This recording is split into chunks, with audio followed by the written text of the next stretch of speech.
కూటమి ప్రభుత్వం అధికారంలోకి వచ్చిన తర్వాత రాష్ట్రంలో అనేక అరాచకాలు చోటు చేసుకుంటున్నాయి.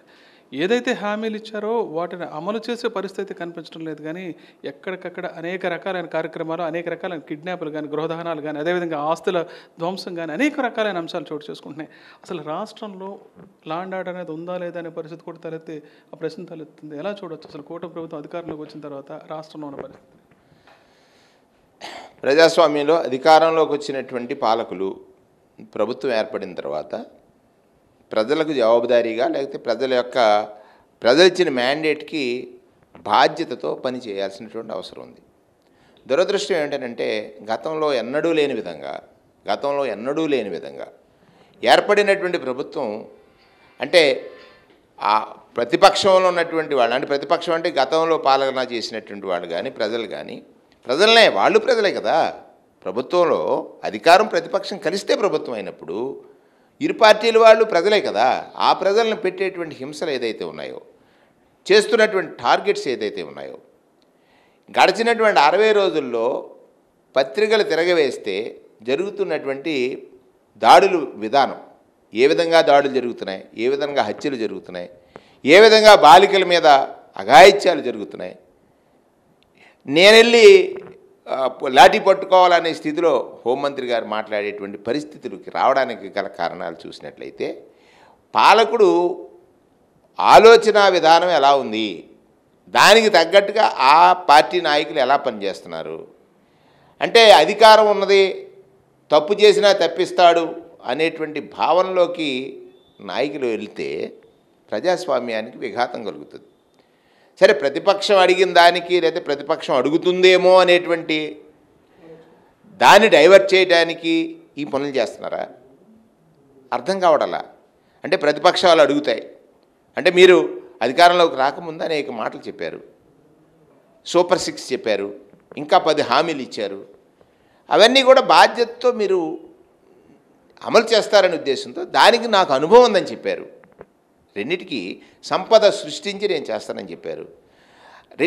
అన్నిటికంటే ముఖ్యంగా మీరు ఎన్డీఏలో భాగస్వామి, కేంద్ర ప్రభుత్వంలో మీరు భాగస్వామి.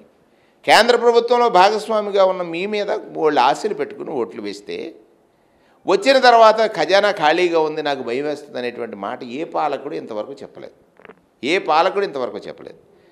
అంటే 2019లో మీరు అనుభవం ఉన్న ముఖ్యమంత్రి, అనుభవం లేదు ముఖ్యమంత్రిగా జగన్మోహన్ రెడ్డి గారికి 100 కోట్ల రూపాయలతో ఖజానా ఇస్తే వెంటనే అమలు చేశారు కదా. 2250 రూపాయలు పెన్షన్తో స్టార్ట్ చేసి ప్రతి విషయం ఒక క్యాలెండర్, సంక్షేమానికి ఒక క్యాలెండర్ ఇచ్చారు. సరే, మీ ఎజెండా వేరే ఉంది.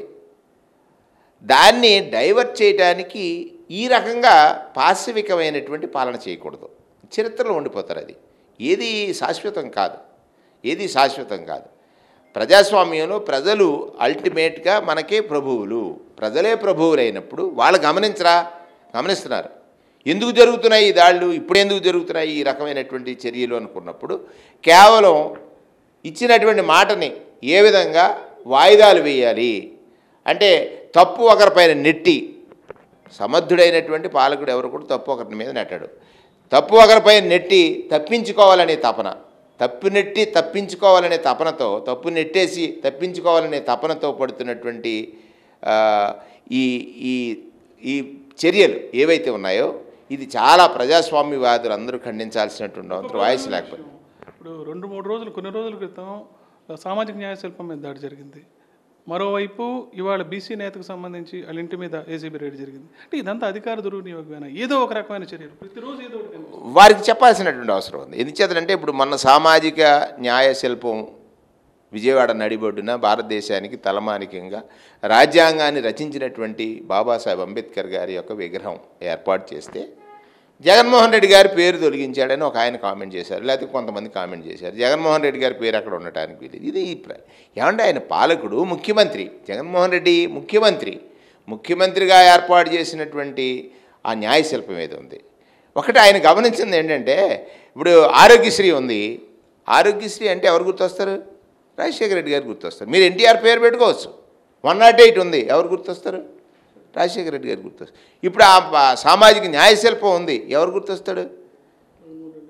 జగన్మోహన్ రెడ్డి గారు గుర్తొస్తారు. అలాగే మీరు ఏదైనా ఒక మంచి పని చేశారు, మీరు అంటారు కదా హైటెక్ సిటీ నాది అని, అది మీరు గుర్తురావచ్చు, అది వేరే విషయం. ఇక్కడ జరిగినటువంటి దాంట్లో ఎవరికి అవకాశం వస్తే వారు చేసినటువంటి పాలనలో జరిగినటువంటి ఒకరిని ఒకరు గౌరవించుకోనట్లయితే ముఖ్యమంత్రిగా జగన్మోహన్ రెడ్డి గారి చర్యల్ని మీరు తుడిచేయాలని చేసే ప్రయత్నం ఏదైతే ఉందో, ఇవాళ అమ్మఒడి తల్లి వందనం అయింది, అంతే కదా. అమ్మఒడిని తల్లి వందనం, తల్లికి వందనం అన్నారు మీరు. అమ్మఒడి కార్యక్రమమే కదా అది ముఖ్యమంత్రిగా జగన్మోహన్ రెడ్డి గారు ఆలోచన. అది పెన్షను, సామాజిక పెన్షన్ అప్పటి నుంచో ప్రారంభమైంది, ఇవాళ పెరిగింది. రెండవది తీసుకున్నట్లయితే ఇవాళ చాలా కార్యక్రమాలు మనం చేయాల్సినవి ఉన్నాయి కనుక ఇక్కడ పాలకుడు ఇవాళ ప్రభుత్వం, ఎన్డీఏ ప్రభుత్వం బాధ్యతతో ప్రజలకు ఇచ్చినటువంటి హామీలను నెరవేర్చాలని ప్రజలు ఎదురు చూస్తున్నారు. ఆ ఎదురు చూసేటువంటి ప్రజలు వాణిని ప్రతిపక్షాలు వినిపిస్తూ ఉంటే దాని మీద ప్రతిపక్ష నాయకుల మీద నింద వేసి ఏదో సునకానందం పొందాలనేటువంటి కొంతమంది ఆ పరిణీతి చెందనటువంటి వారు చేసేటువంటి ప్రకటనలు చూపించేటువంటి మీడియా భ్రమలో పడి అధికారం శాశ్వతం కాదు, అది ఎవరికైనా అధికారం శాశ్వతం కాదు, అది ఎవరికైనా.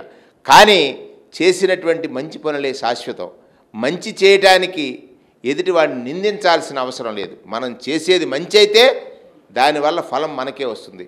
చేసేది మంచి కానప్పుడు నిందలు వేసి లబ్ధి పొందాలనేటువంటి తపన ఇప్పటికైనా ఈ పాలకులు మానాలని హితవు పలుకుతున్నాను.